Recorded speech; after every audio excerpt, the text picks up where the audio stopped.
Alright guys, what is going on? This is your Angry Birds NASCAR fan, the Blue Jimmy 48 fan here, and welcome back everyone to another Angry Birds Flock Talk, where all we talk is the flock. We've got some news to break down. Let's get right on into it. So you guys remember the saying the word on the beat challenge? Well, Angry Birds took it upon themselves to make their own saying the word on the beat challenge edit. As you can see, the edit is Chuck, or a jumbo plush of Chuck, in a pretty cool car, if you ask me. But if you guys actually paid close attention to the end of that edit, you'll notice that there's a little bit of a teaser regarding the Angry Birds Movie 3. As you can see from the screenshot behind the Jumbo Chuck plush, it says, Red and his friends, adventure has just begun. I believe that's what it says.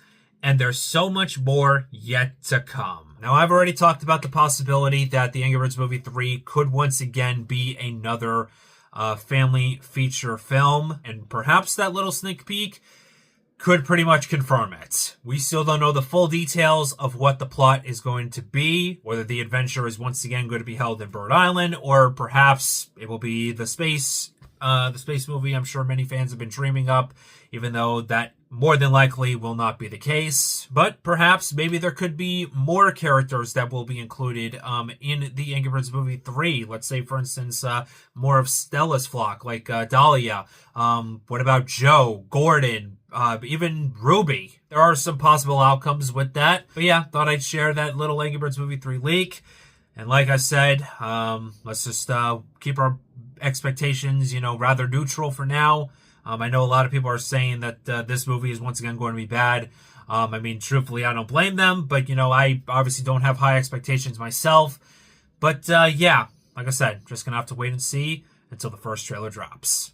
So you guys remember Angry Birds Rush, the soft launch title a few months ago, in which Rovio allowed fans to be more directly involved with the game's development? Well, on Tuesday, it was officially announced that Bibi Studios, based out in Paris, France, have announced their partnership with Rovio to create a full official release of Angry Birds Rush. The LinkedIn post will be down in the description below, but to quote, "Our goal is simple and ambitious, to make the best Angry Birds game ever. The bar is incredibly high, we know, which is why we're building it with the fans every step of the way." Yeah, that's a pretty high bar to set when you've literally got classic, season, space, epic, and all these amazing Angry Birds titles from like 2009 to 2015, basically. You have to somehow find a way to top that. Yeah, that's pretty doubtful, in my opinion. But that doesn't mean that Angry Birds Rush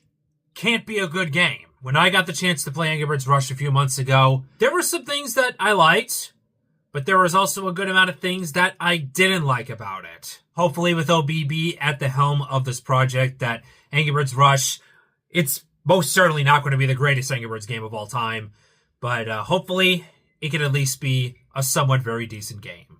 And lastly, this is the big talking point, and I think, in my opinion, is going to have the most significance on Angry Birds moving forward, and that is SEGA has officially acquired the Angry Birds license. Angry Birds licensing has merged with SEGA's global operations, which will introduce a new international agent network. To quote the official Rovio press release, Rovio and SEGA are streamlining their brand management by incorporating Angry Birds into SEGA's transmedia ecosystem, a strategic shift aimed at unlocking new synergies for global consumer products. Together, we are more capable of providing amazing experiences, products, and location-based entertainment to even more Angry Birds fans in more locations around the world and across many different touchpoints. Justin Scarpone, SEGA EVP Global Head of Transmedia, says, "By fully integrating Angry Birds into SEGA's global licensing framework, the combined strength of these organizations is poised to unlock the brand's true potential. Fans and partners can look forward to a renewed chapter for Angry Birds that's stronger, bolder, and more supported than ever before." Okay,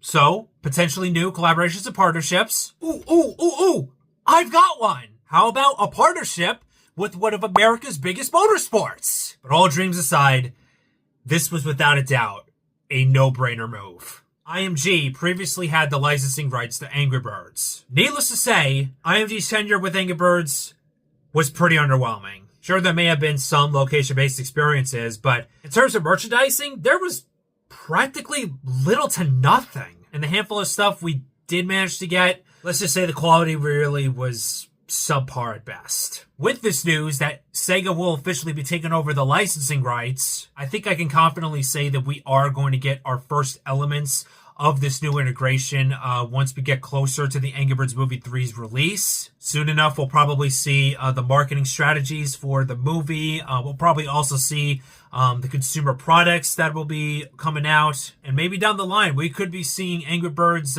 being partnered in places probably we weren't expecting to. It will certainly be interesting to see. But with all that said, that is going to put a wrap on this Angry Birds Flock Talk. Let me know down in the comments your thoughts on all the topics we discussed today. And be sure to also subscribe to the channel and turn on those post notifications so you guys never miss a brand new video. But with all that said, thank you guys so much for watching, and I will see you all on the next video. Remember, stay safe, always simple and kind, and I hope you all have a fan-flockin'-tastic day.